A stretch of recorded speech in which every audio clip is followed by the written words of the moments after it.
ভাবুন তো, একটা দিন যেদিন করা ভালো কাজ কখনো নষ্ট হয় না।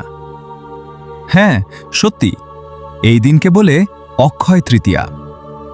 অক্ষয় মানে কি জানেন? যা কখনো ক্ষয় হয় না, শেষ হয় না। মানে এই দিনে দান করলে পুণ্য বাড়ে, এই দিনে নাম জপ করলে ফল বহুগুণে ফিরে আসে, নতুন কাজ শুরু করলে সফলতার দরজা খুলে যায় এমন বিশ্বাস আছে। কিন্তু কেন এত শক্তিশালী এই দিন? কথিত আছে এই দিনেই ভগবান বিষ্ণুর কৃপা বিশেষভাবে বর্ষিত হয়।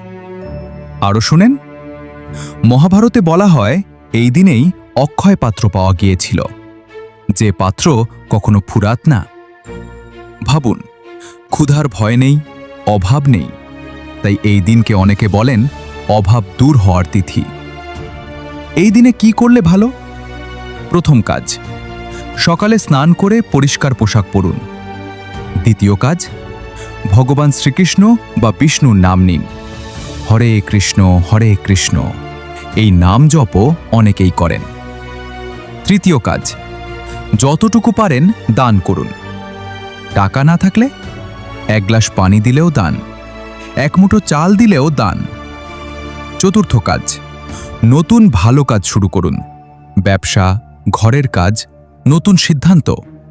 অনেকে বলেন এই দিনে শুরু করলে বাধা কমে।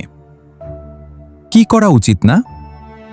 মিথ্যা কথা না বলা, ঝগড়া না করা, অন্যের ক্ষতি না চাওয়া। কারণ এই দিনে যা করেন মনেও তার ছাপ পড়ে। করলে কি হবে? লোকবিশ্বাস অনুযায়ী ঘরে শান্তি বাড়ে, মন শান্ত হয়, ভাগ্য খুলতে শুরু করে, বাধা কমে, সৎ কাজের ফল বাড়ে। কিন্তু সবচেয়ে বড় প্রশ্ন হল, সোনা কিনলেই কি ভাগ্য খুলবে? না, ভালো মন, নাম জপ আর দান, এটাই আসল রহস্য। কারণ ভগবান জিনিস না, মন দেখেন।